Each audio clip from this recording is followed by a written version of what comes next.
All right, welcome back. If you're just joining, hit subscribe right now because tonight is one of the biggest nights of this entire war. Let's get straight into it. As of today, July 19th, 2026, the United States has completed its 8th consecutive night of strikes against Iran since this war reignited on July 8th. This is not a one-time operation. This is a sustained nightly campaign, and tonight's developments push this conflict into a more dangerous phase than anything we've seen since it started back up. Iran's Atomic Energy Organization says a U.S. strike hit the Darkhaven power plant construction site near the Iraqi border in southern Iran. Iran's Deputy Foreign Minister Kazem Garibabadi is calling it a dangerous escalation and warning of a response. The International Atomic Energy Agency says the site is unlikely to pose any radiological risk since it was still under construction and not yet an operational reactor. U.S. Central Command has not confirmed or denied the strike as of this broadcast. That matters. Darkhaven isn't Natanz. It isn't Fordo.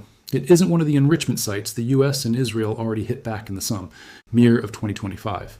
This is an unfinished power plant. But any strike anywhere near a facility with nuclear in the name is going to generate headlines faster than the facts can keep up. So it's worth being precise about exactly what's confirmed and what's still just an Iranian claim under IAEA review. This comes on top of days of expanding U.S. strikes on roads and bridges connected to Bandar Abbas, Iran's main port through which roughly half the country's trade moves, along with reported strikes on power facilities elsewhere in the country.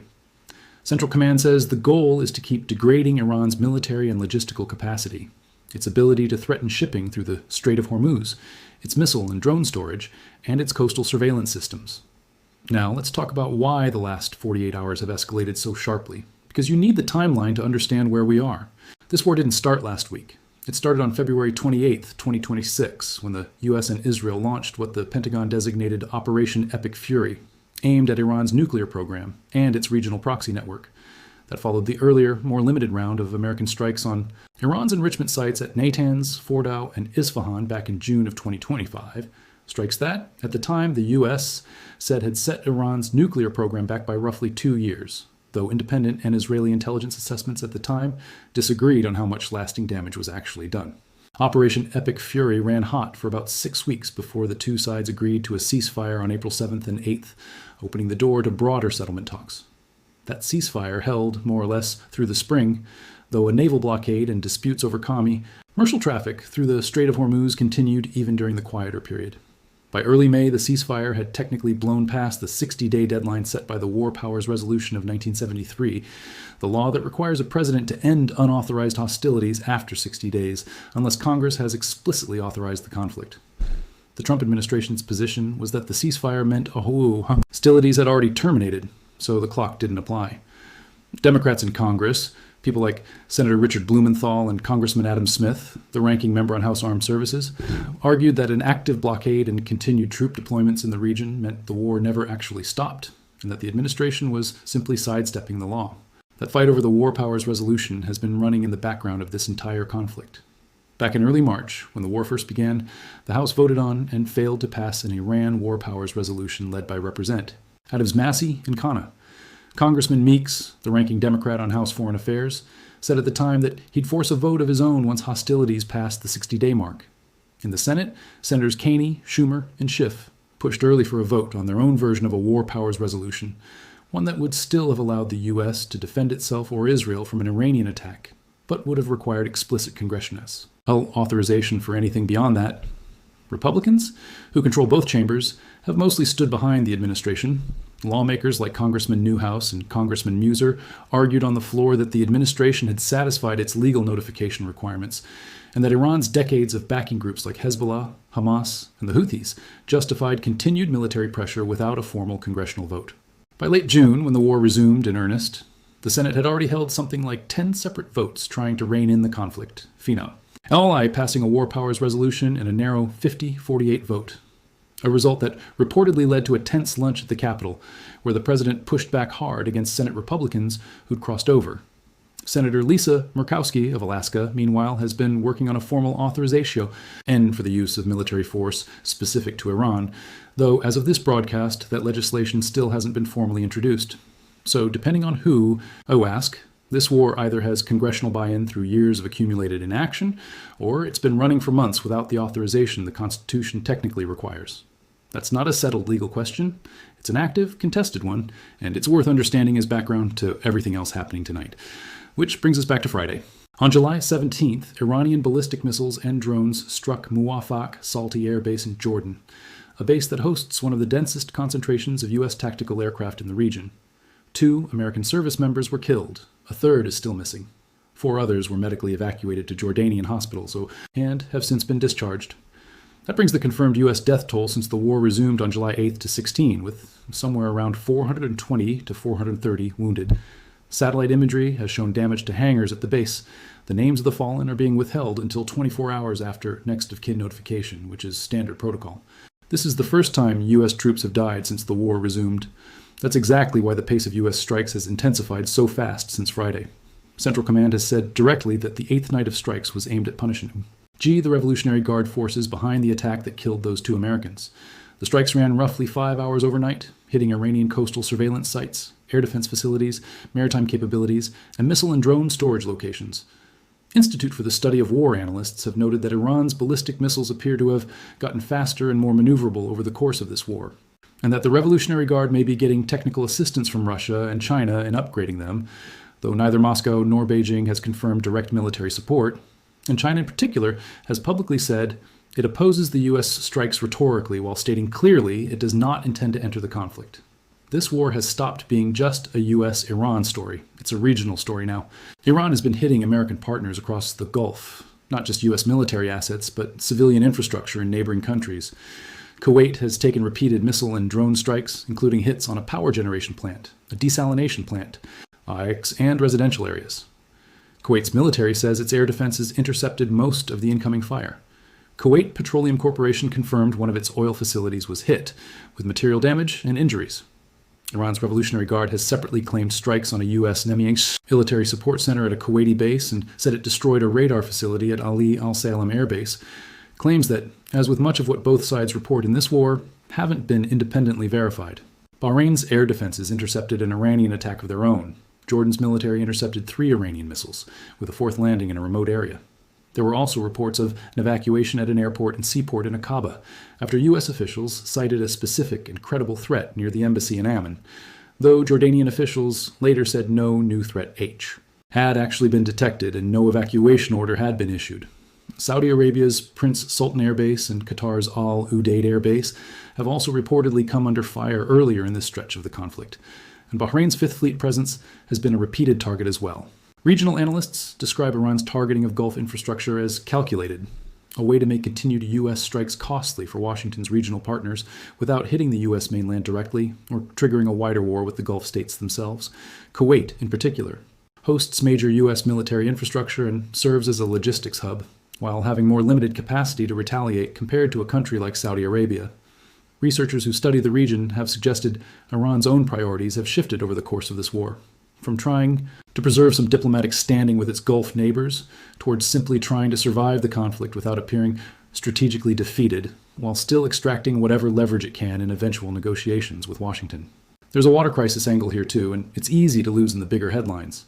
Kuwait and Iran already sit in the extremely high category on the World Resources Institute's global water stress rankings, alongside several other Gulfi states and Israel. Strikes on desalination and power infrastructure in a region already stretched thin on water raise the humanitarian stakes for civilians on both sides of this war, well beyond the immediate military calculus. Then there's the Strait of Hormuz, the choke point through which roughly a fifth of the world's oil supply moves. Iran's Revolutionary Guard says it's continuing efforts to restrict traffic through the strait and has reported incidents involving commercial vessels attempting to pass using what it calls unsafe routes with U.S. backing, saying some vessels abandoned the attempt while others were involved in accident. Iran has also claimed to have struck and disabled tankers earlier this month. Around the same time, the UAE said Iranian missiles hit 2 of its own tankers in Omani waters. The U.S. says part of its strike campaign is aimed at protecting commercial shipping through the strait and degrading Iran's ability to threaten it. And President Trump has said the U.S. intends to ultimately control the strait outright, though he's also acknowledged the war has repeatedly blown past timelines he predicted for its end. Energy markets are watching closely. Any sustained disruption to Gulf oil and gas production, or damage to refineries and export terminals that take considerable time to repair, could ripple through global energy prices well beyond the immediate region. Iran's supreme leader, Mojtaba Khamenei, who took the role after his predecessor's death earlier in the war, says continued U.S. violations of the earlier interim agreement prove Washington's word can't be trusted, describing the U.S. posture as bullying and expansionist, and warning that Iran and its regional allies have lessons in store for the United States if the escalation continues. Iran's foreign minister, Abbas Araghchi, has separately acknowledged in interviews that security gaps that existed at the very start of the war still haven't been resolved. On the nuclear question specifically, since that's what's driving tonight's headline, both the U.S. Director of National Intelligence and Iran's own ambassador to the IAEA say Iran has not resumed urani. Enrichment, and the IAEA itself says it has no satellite evidence of renewed enrichment activity.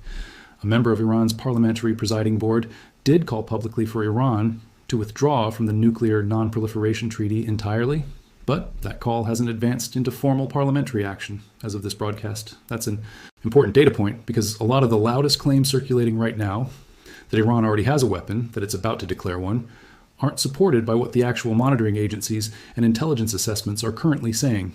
President Trump, responding to the deaths of the two service members, repeated that the U.S. will not allow Iran to obtain a nuclear weapon, the stated core objective of this campaign since it began.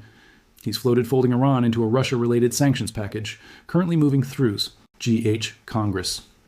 There have also been reports that the U.S. has signaled intent to strike a separate underground facility, sometimes referred to by the codename Pickaxe Mountain, though that operation had not been carried out as of the most recent update. On the diplomatic side, the picture is genuinely mixed, not one-directional. Vice President J.D. Vance has been publicly pushing back on the idea that negotiating with Iran is pointless, arguing the war won't be won by military force alone. He made that case in an interview released this past week.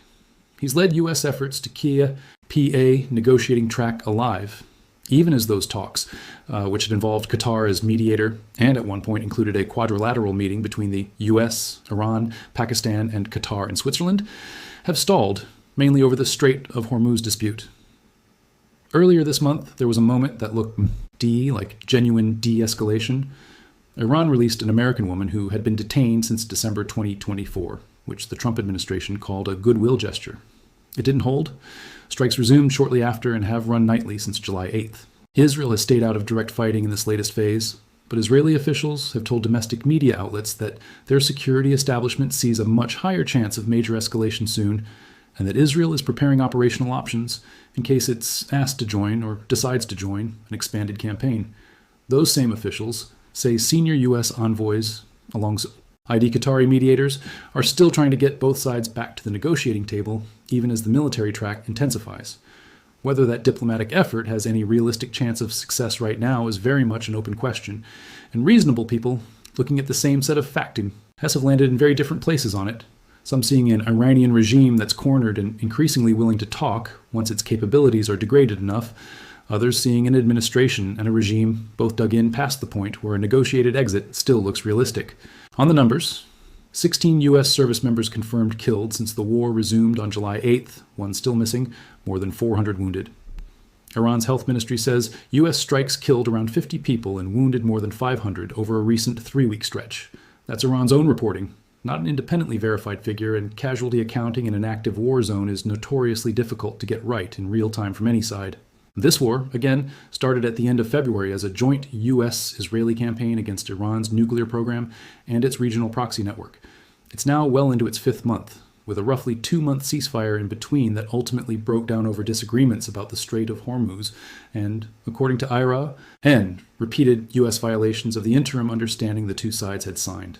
The disruption to Gulf shipping, oil infrastructure, and now civilian water and power systems in multiple countries is pushing the economic and humanitarian risk of this conflict well beyond the two main combatants. So here's where things stand heading into tomorrow.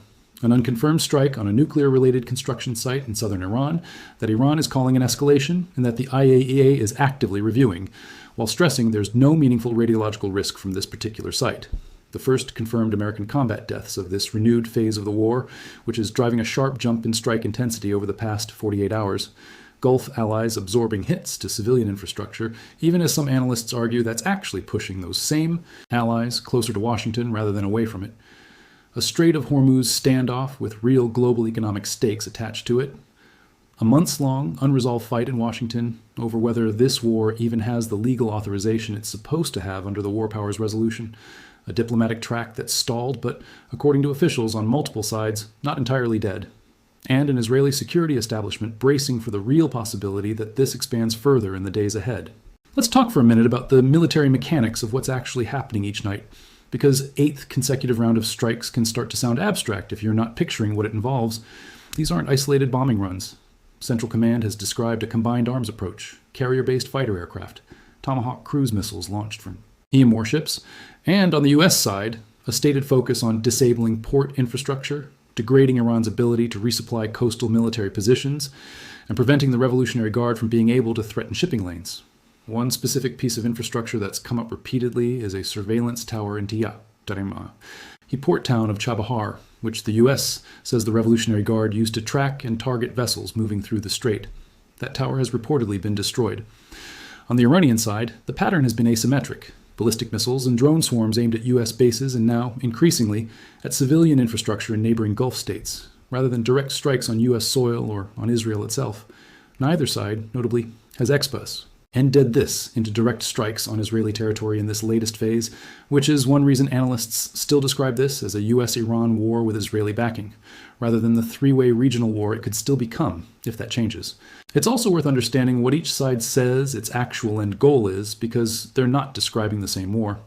The stated U.S. objective, repeated by Central Command, by the President, and by figures like former Secretary of State Mike Pompeo, is what several officials have referred to as Iranian capitulation. Not necessarily regime collapse, but an Iran that can no longer threaten the Strait of Hormuz, no longer funds proxy groups like Hezbollah, Hamas, and the Houthis, and hands over its enriched nuclear material.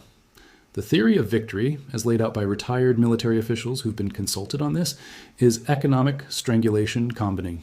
Ahead with sustained military pressure, cut off Iran's ability to move oil, degrade its missile and drone stockpiles, and eventually its regional proxies stop getting funded and stop being able to operate, which in turn is expected to increase internal pressure on the Iranian government from its own population.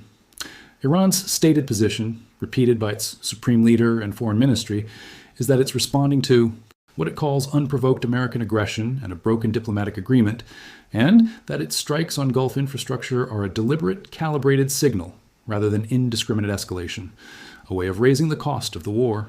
For the United States and its regional partners without crossing into moves, like a direct attack on the American mainland or on Israel, that would risk pulling in the kind of overwhelming response that could truly threaten the regime's survival. That gap between the two stated objectives, degrade and negotiate versus survive and signal, is a big part of why analysts are split on how long this goes. Some regional security researchers argue Iran is already in a weakened defensive posture, no longer trying to maintain relationships with its neighbors and insti, had purely focused on regime survival, which they read as a sign the war could reach some kind of resolution in weeks rather than months. Others point out that Iran managed to bring in an estimated 20 oil tanker shipments and roughly $6 billion in revenue during the earlier ceasefire period, which gave it room to always arm and rebuild stockpiles. Pompeo himself has said publicly that allowing that window to happen, while well-intentioned as a diplomatic effort, may have been a strategic mistake that extended the conflict rather than shortened it. There's also the question of what happens with Iran's enriched uranium stockpile itself, separate from the question of active enrichment. Retired military officials who've weighed in on this point out that disposing of or securing that material safely is not a simple matter of a single airstrike. It would likely require personnel on the ground to locate, secure, and remove or neutralize it. The president has publicly said that only 2 countries in the world currently have the practical capability to do that kind of operation: the United States and China. And he's made clear that the U.S. does not want China anywhere near that material or that mission. That's part of why you hearing more open discussion recently about whether this conflict eventually requires some kind of ground presence, even a limited one, focused specifically on nuclear materials rather than a broader occupation, though nothing like that has been ordered or confirmed as of this broadcast. On the international reaction beyond the region, Russia has repeatedly condemned the U.S. and Israeli strikes rhetorically at the UN and through state media without committing any confirmed direct military support to Iran. China has taken a similar rhetorical position, publicly critical of the AMI, Rican campaign, while state officials have said clearly that Beijing does not intend to become a party to the conflict, a position widely read as reflecting China's own competing priorities elsewhere, rather than any lack of concern about the war's effect on global energy markets, since China remains one of the largest buyers of Iranian oil, European governments have mostly stayed on the sidelines diplomatically, and one retired U.S. military official noted in a recent interview that he expected European involvement to increase over time, though what form that might take, sanctions coordination, mediation, something more direct, remains unclear. Domestically, none of this is happening without political friction back in Washington. Beyond the war powers fight we already went through, there's also been visible tension inside the Republican coalition itself. When the Senate passed its war powers resolution back in late June by a narrow 50-48 margin, a result that depended on a handful of Senate Republicans' seeing over, it reportedly led to a notably tense lunch meeting at the Capitol, with the president expressing frustration directly to Senate GOP leadership over the defections. That tension hasn't gone away.